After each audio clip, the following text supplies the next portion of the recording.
today I wanted to talk to you about the immune system because not only does this topic come up a lot this time of year because we're facing the cold and flu seasons, but also there's a lot of misconceptions around the immune system, and a lot of people don't understand how they can best feed the immune system to ward off all these attacks that are coming our way. We're hearing a lot of different knowledge that's coming in, so I wanted to break things down really basic to you because I've been explaining this to my 6-year-old and I'm helping him understand it. Now, he's a boy, so I use terms of warfare, and he really likes this. This helps engage him and helps him understand.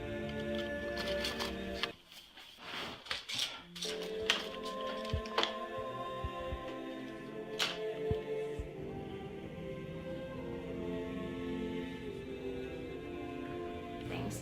So first of all, I want you to understand where the immune system is located. 80% of your immune system is located in your gut. So if you have a healthy gut, you've got 80% of the battle already won, which is fantastic. Okay, that's a passing grade. All right, so let's focus there and then talk about different things, different facets of the immune system that we can do better on if we understand a little bit more. So first of all, the gut. Your gut is built of your good soldiers, and then there's foreign invaders, and there's also things that are in there that have no business being in there that are making life really hard for your good soldiers. Your good soldiers are the good bacteria. Now, what can we do to make soldiers as strong and as ready for battle as possible? Well, first of all, we want to give them strength, okay?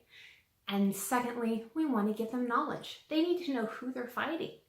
And people who are veterans of the war will be able to tell you that they either learned before they went on the battlefield or while they were in battle, what did the enemy look like? What did the enemy's uniform look like? How can they identify them? If they heard an aircraft, could they tell by the sound of the engines who was coming, friend or foe? That type of thing. So that's knowledge, but also they needed strength, and strength comes in many different forms. Gotta eat. Your soldiers have to eat well to be strong on the battlefield. And they have to have the right equipment to be able to do the fighting that they need. Now, there's lots of things that we can do, and I put a few supplements just as a visual reference here. Things that we can do on a daily basis, like making sure we're getting enough vitamin D and vitamin C to help our immune system. A lot of people talk about probiotics. Probiotics are fantastic, but we need to understand how they work. So let's break that down really quickly. A probiotic is one or more healthy bacteria. We're introducing new recruits to the immune system to fight the battles for us that we want to have fought for us. Now, what happens if you send a whole bunch of new recruits with no equipment and no food into a hostile territory? Okay, if you've got bad bacteria already setting up shop there, living fat off the land, and all the new recruits come in with no supplies whatsoever, no food whatsoever, they're going to be overwhelmed and they're going to die off. So that's why some people who take probiotics say they didn't work for me at all. And other people are raving about them because you need to make sure your soldiers have supplies. So not only do we need to help the good soldiers, we need to clean shop so they've got a great place to set up camp and to spread out and to thrive and really build up their ranks. So let's talk about food real quick. What is good food for our good soldiers, our good bacteria? What do our probiotics need? They need what's called prebiotics. Prebiotics are pretty much fiber, plant fiber. And we hear a lot about oatmeal. If you've ever heard of that before, is a great prebiotic to have introduced in your system. But you don't just need one, you need a large variety because you've got a large variety of good bacteria. Usually, like after a couple days, you get tired of eating a lot of MREs, so we just decided one day, hey, I'll cook and boost everybody's morale. I think it did definitely help boost morale. They enjoyed it. They don't want to eat the same thing every day. They're not going to get strong with that. So as many different varieties of plant fiber that you can introduce to your gut system, the better and stronger they're going to be, because they're going to have the resources that they need to grow and thrive down there. So if you have bad bacteria in the way, a great way to clean shop is not just boost up the ranks of your good bacteria, is stop giving the bad bacteria what they're using to live off of. And it's pretty much kind of like a vice versa there. The bad bacteria likes to live off things that are void of fiber. So your highly processed foods and anything else that comes into your body system that doesn't have fiber. Meat, no fiber. Dairy, no fiber. Processed sugar, no fiber. That's all great, wonderful food for the bad bacteria. If you want to fight a winning battle, you need to feed the good and starve out the bad as much as possible. If we go back to the beginning and you're thinking about starting a family, you can start off a wonderful foundation for your children from the get-go. Your doctor will probably talk to you about avoiding antibiotics whenever possible while you're pregnant. Why? Because antibiotics have no discrimination usually, and they will kill off the bad bacteria. They do a great job at that, and they're going to kill a lot of the good bacteria along with it. They just wipe everybody out. So then you have to build that back up. Well, that also affected your unborn child and hurt them and their immune system. That's why they want you to avoid antibiotics whenever possible and try other methods to get rid of whatever is attacking your body. So you have two main things that happen for your child when they're being born that really help them up and set them up for success.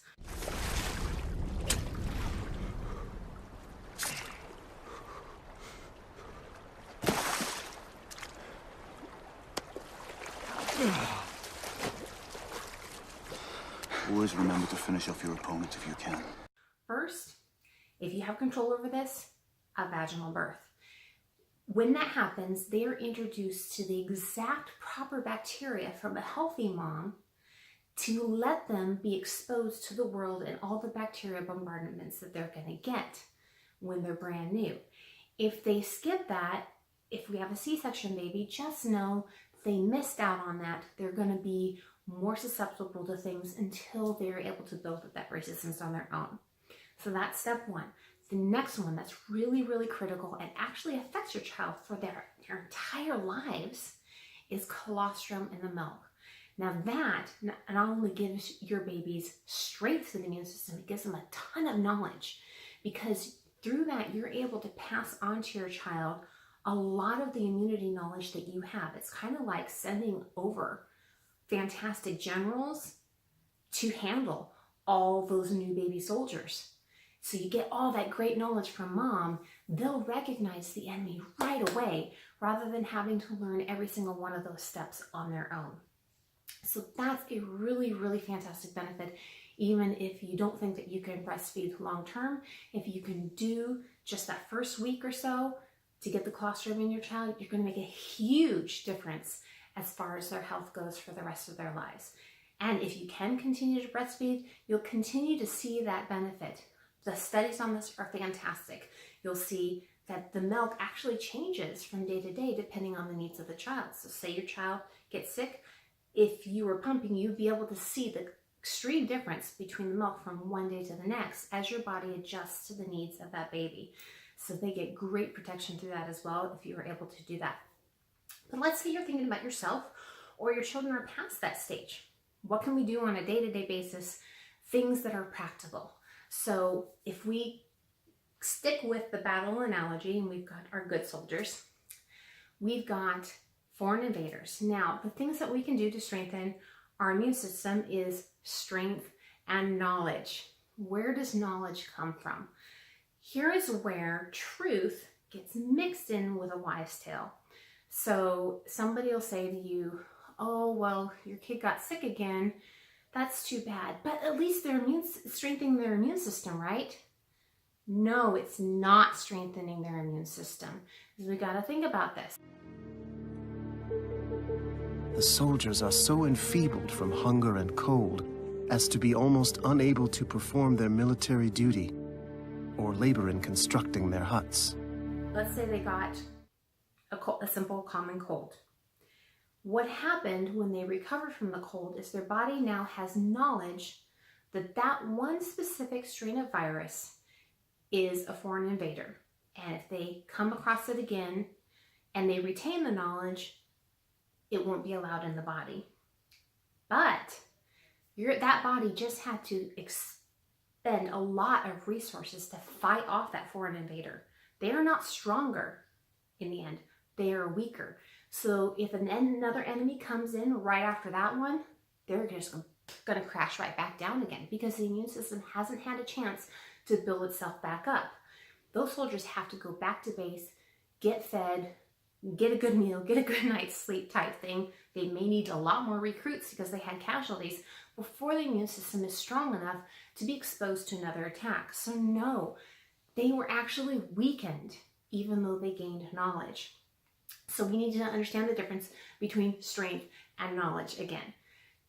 Now, you've probably heard with the flu vaccine coming out that every year they try to predict which strains of the flu are going to come out. And it's a very hard thing to do. So even if you or your kid are exposed to hundreds of cold viruses throughout your life and hundreds of flu viruses throughout your life, you're probably going to come across another one that your body's never seen before and allows in and lets it take up shop if all you're giving your body is knowledge and it doesn't have the strength to fight things off. As opposed to if you have a super strong army, a foreign invader might get into the body, but the army is so strong and is overcrowding the foreign invader immediately that it doesn't have a chance to do any damage. So you may have gotten a cold or flu and never even known it. Or maybe you had the sniffles for just a day or two because your soldiers are so strong, it's not a big deal to them. So that's something to understand. And let's touch a little bit on vaccines here. We're not going to talk about whether vaccines are good or bad. We need to understand that vaccines are nothing but knowledge. And if they are working the way they're supposed to be, they give your body knowledge to fight off that one specific attacker. And we've heard about this, the example of chickenpox.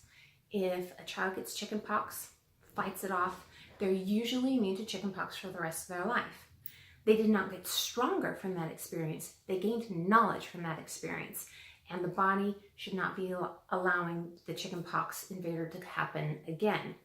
But we know about shingles, so if you've done a little bit of research there, you'll see the difference there between the knowledge and the power. So think about that. When you go to decide whether or not your child should have a vaccine or whether you should have a vaccine, remember knowledge versus power. It's just like if you decided that you really needed to take a course at a university. There's going to be a cost to that typically.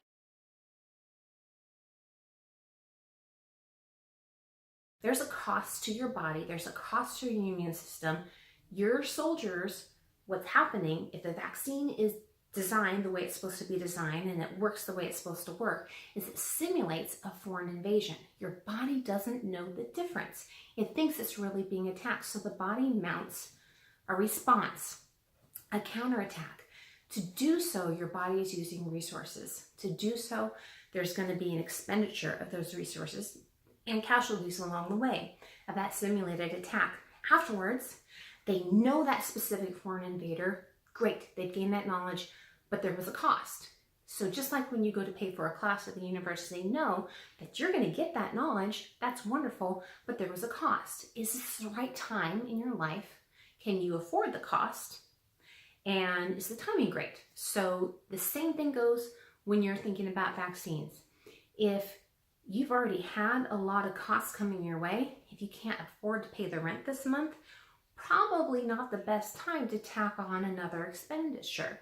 Same as if you've been having a bunch of attacks to the immune system, your immune system's lower than it needs to be, you're having other issues, that may not be the best time to invest in knowledge. It could be a better time, a more appropriate time.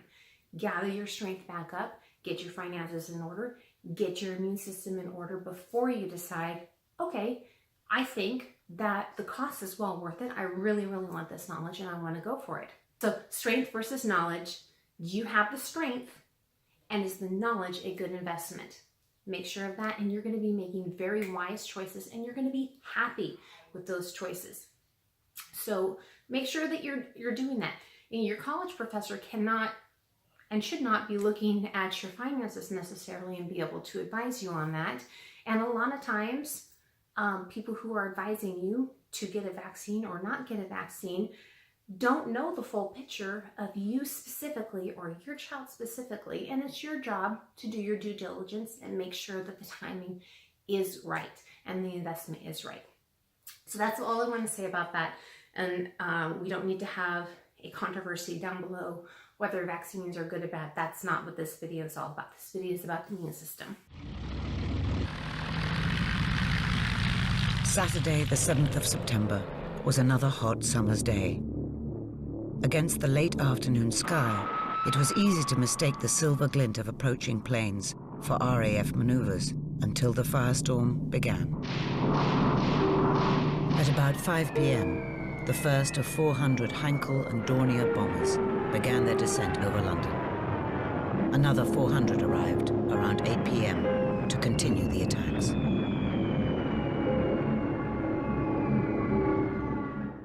Damage to the docks was devastating, and many lives were lost north and south of the river on what quickly became known as Black Saturday.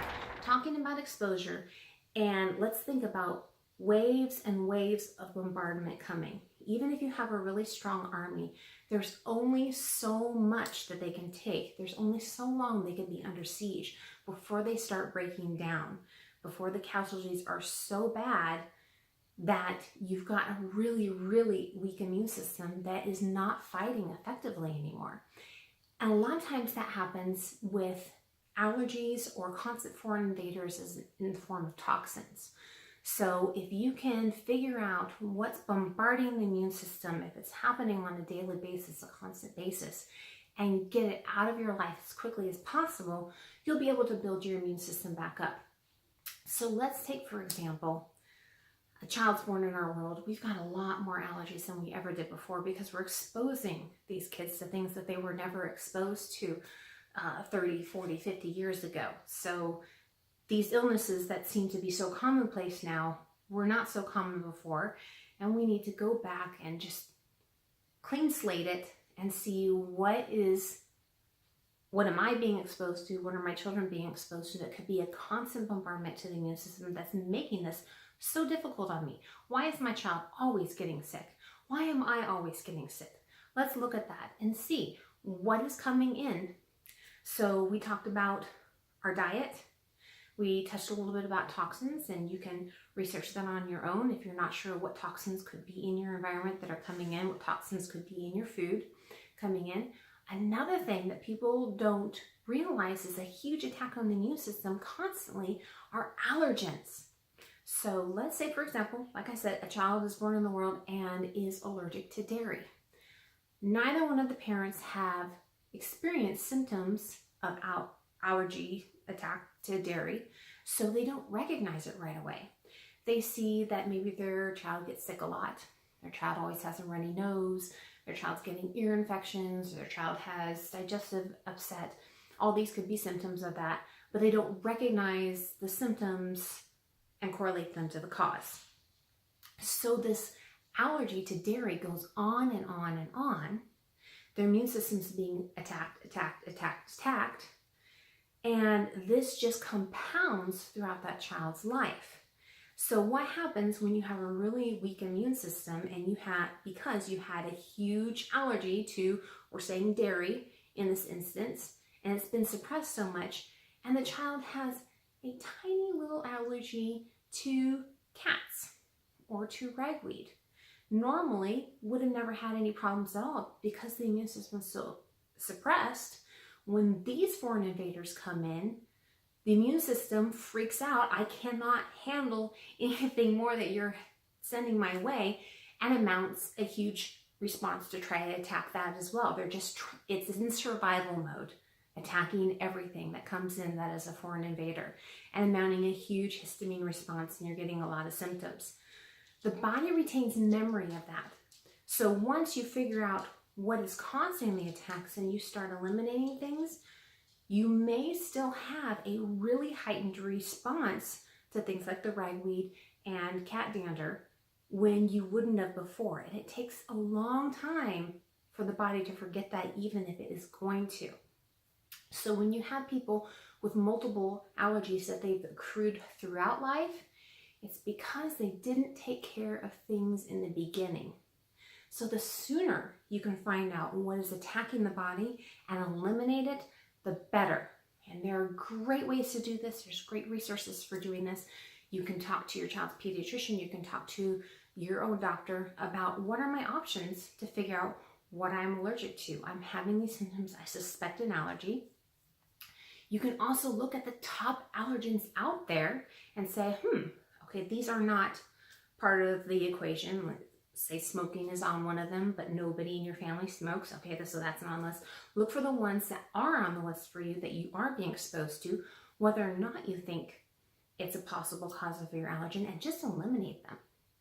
Eliminate them all for an entire month and do your due diligence to figure out that you have eliminated them. You got to do a good job. If you, for example, think, again, that it's dairy and you just get rid of your milk that you've been buying, but you're still purchasing ice cream and you're still purchasing a cookie that has whey in it, that's another word for dairy, you haven't done an elimination, so you can't really do a trial.